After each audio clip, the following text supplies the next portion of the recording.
1,400 people just applied to work at my company, and we hired 2 of them.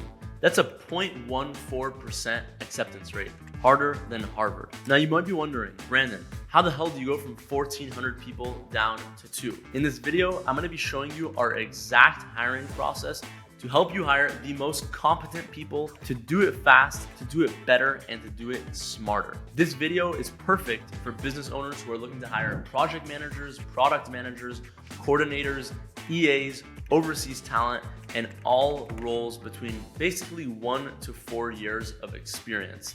It'll help you go from hundreds or even thousands of applicants down to the best one. For a little context, my name is Brandon Pramarati. I'm the founder of Adhesive Media. We've grown to a team of 10 people since starting the business 3 years ago. And with our lean, small team, we've closed over $18 million of sponsorship deals. Our success would not be possible without our amazing team and without having a hiring process that's allowed us to find the best people. In this video, we're first gonna start with the 3 myths that you've gotta get out of your head before you start hiring.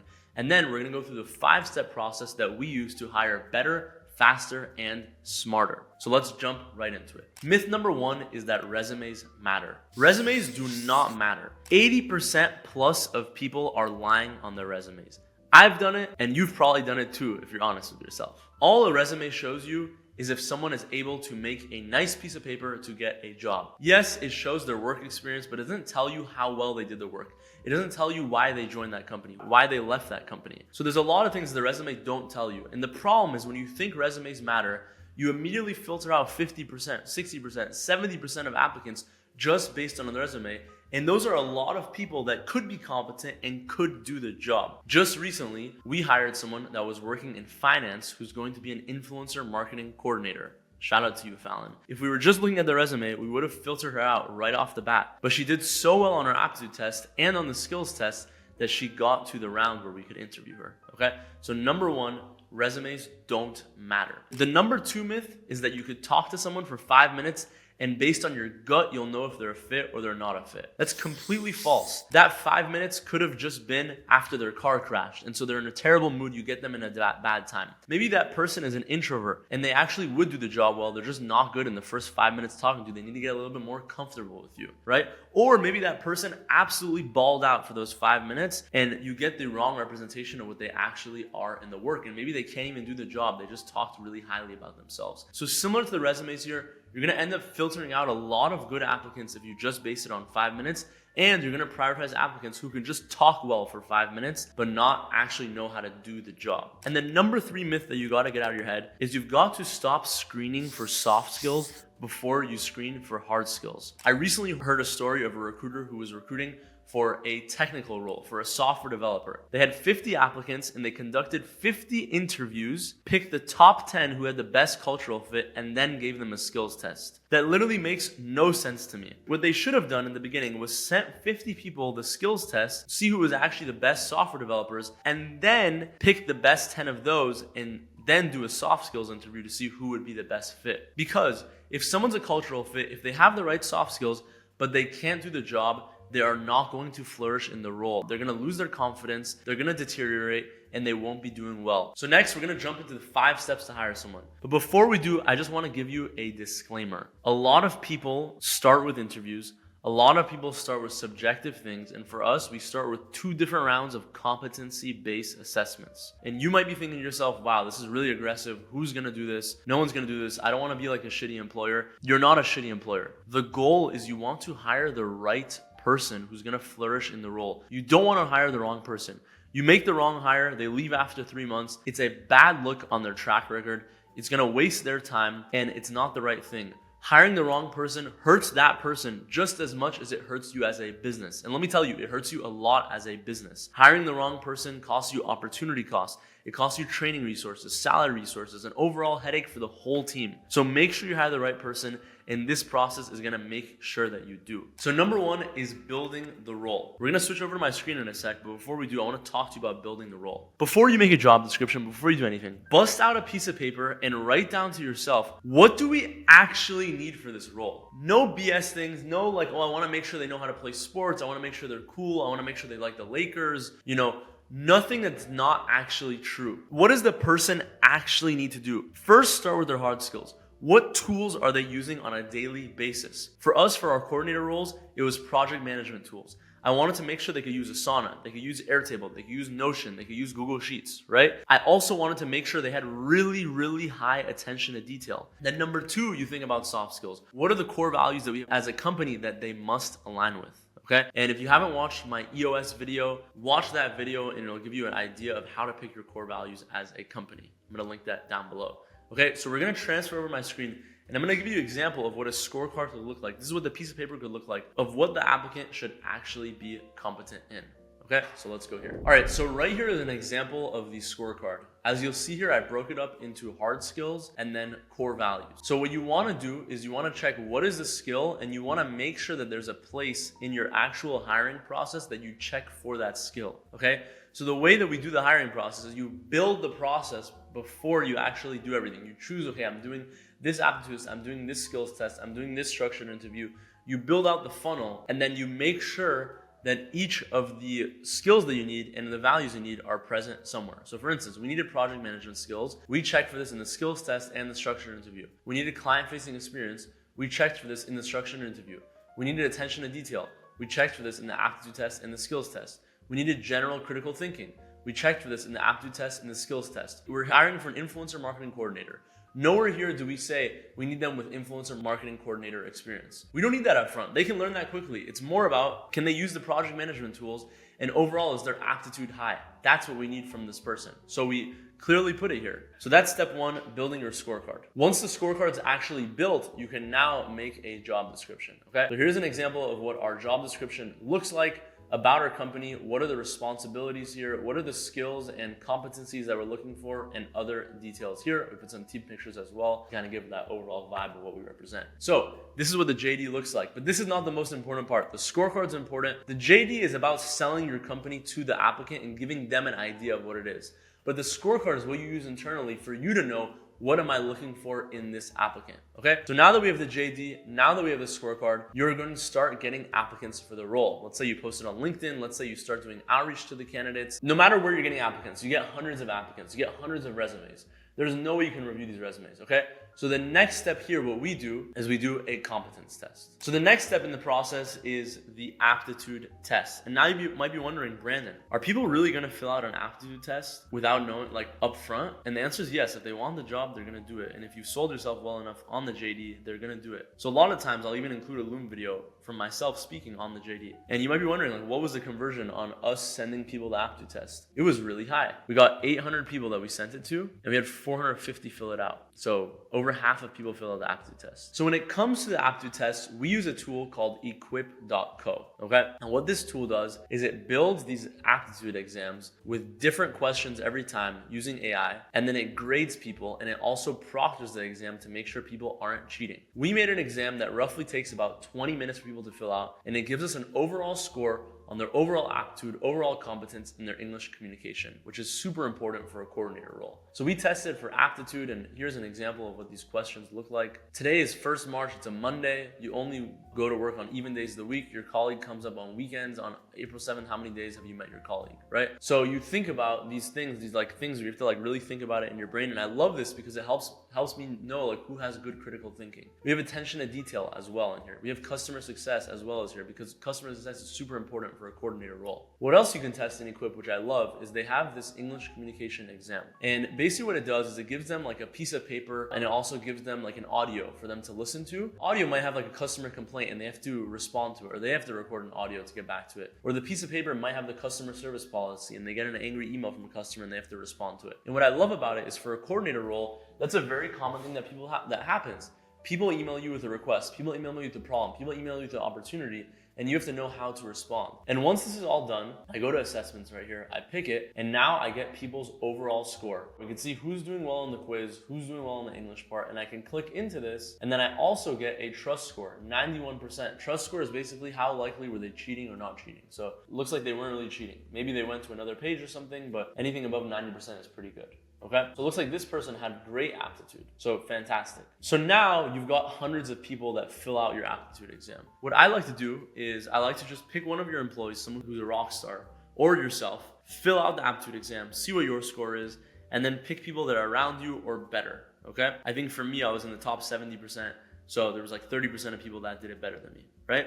So we picked them. And then step 3 of this process is the skills test. And what you want to do is you want to give people a little exam, should be 30 to 60 minutes, that gives them an idea of the tools that they're going to be using, and you can see how well they use it. So I'll show you an example of what this looks like, right? This is what our skills test looks like. For Asana, we basically gave them a super unorganized Asana in these CSVs. They uploaded to their own Asana account. I gave them a Loom video how to do it. And then they have to basically clean it up, add in fields, prioritize things, create a My Tasks view, and basically do everything they would do to organize an Asana, okay? And so what happens is people do this, then they film a Loom video going through exactly how they did it, and then they would submit it, and then they would send us a Loom video basically submitting their Asana and walking us through it. Next, we wanted to see if people could use Google Sheets. So we gave people 2 tabs in a Google Sheet, one with a certain amount of information, one with another piece of information, and they had to use an index match basically to go through them and match the information, organize it, structure it, and then follow a few directions in terms of highlighting the right cells and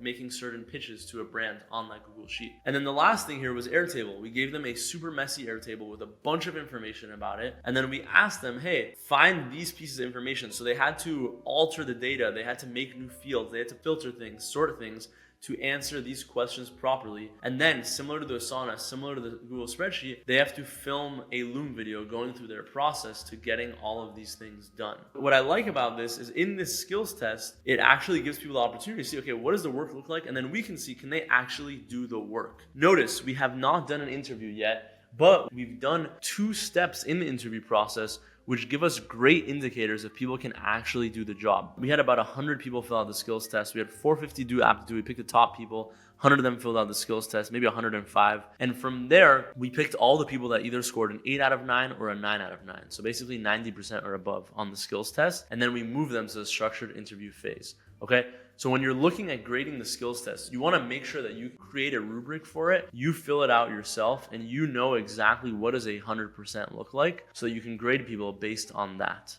Okay? So that's the skills test. Step 4 is the structured interview. Okay? So where most people get their interview process wrong is they just get into the call, they don't even know what the hell they're talking about, and they just go off track here and there, right? What we prefer to do is to do a structured interview. And I'm going to walk you through this entire process. The structured interview has 3 components. Number 1, we talk about their past work experience. Number 2, we talk about their tools experience. And number 3, we ask general cultural questions. You notice we wait until step 3 of the structured interview to get to this because we really want to make sure they can do the job well. Okay, so now we're on my screen. This is what the structured interview template is. Okay, so one thing as a note, when you're on this interview, be careful of people who don't know how to express themselves. That's fine. Maybe you get an introvert. You want to focus on what they're actually saying. Make sure they hit the right points. It's not really about how they say it. Ideally, you have good emotional intelligence to see if someone's lying to you or if they're apathetic or something, or if they're just like mean. So section 0 of the interview, you want to introduce yourself. Say, hey, I'm Brandon, I'm founder of Adhesive Media, here's how I started the company, etc. And then you want to build some rapport with the applicant. So in the beginning, maybe spend a couple minutes, say, where are you from? How's the application process been so far? Things like this. You want to build the rapport so that the person is more open, more honest with you, and less stiff. Then you're transparent with them. This interview is going to be broken up into 3 parts. We're going to talk about your work experience, your tools experience, and then general culture fit questions. Say, okay, you ready to get through? Boom, they get through. One real quick red flag here is if someone just starts the interview, immediately asks you questions for like 10 minutes, they're not really like respecting your time. For me, that's just a general red flag, okay? So let's get into section 1, past work experience, okay? So this is a template I like to use. What you want to do is you want to do this for 2 different companies. So pick 2 companies off their resume and go about that. You'll notice this is how I structure it. I have the question, I have the answer, I have my score, and I have score criteria. Score criteria is very, very important. Before you ask people questions, before you have your interview template, you need to determine what does a 3 out of 3 score look like and what does a 1 out of 3 score look like, right? So number 1, when it comes to their past work experience, I want to know how they got their job. What I'm looking for is people that got the job, they applied to the job, they got a referral, someone gave them a really good referral, something like that. Number 1 is maybe they just worked for a family business, they just got thrown into it, they had no like say, no agency when it came to like, hey, I'm gonna pick this own job, okay? What allow you to join the company? You want someone who wants challenge, who wants growth. If someone's just like, I don't know, money or whatever, Probably not the good answer. Why did they leave the company? If they left because they wanted more growth, that's great. If the company went out of business, there was no more opportunity, I get it, right? Maybe that's a 2. If they have one example of a layoff, that's fine. We've hired we've hired multiple people where their last company got laid off and they were great. But if it's a recurring thing where it's like 3 times, 4 times where they just keep getting laid off, maybe they are the virus in their organization and maybe they're just not good enough where when times aren't good, they don't keep their best people. Right here, what were you hired day to day? So you want to look for people that clearly articulate what they're hired to do day to day and that aligns with what you have them doing at your company, right? If that's not the case, it would be a 1. What tools did you use on the job?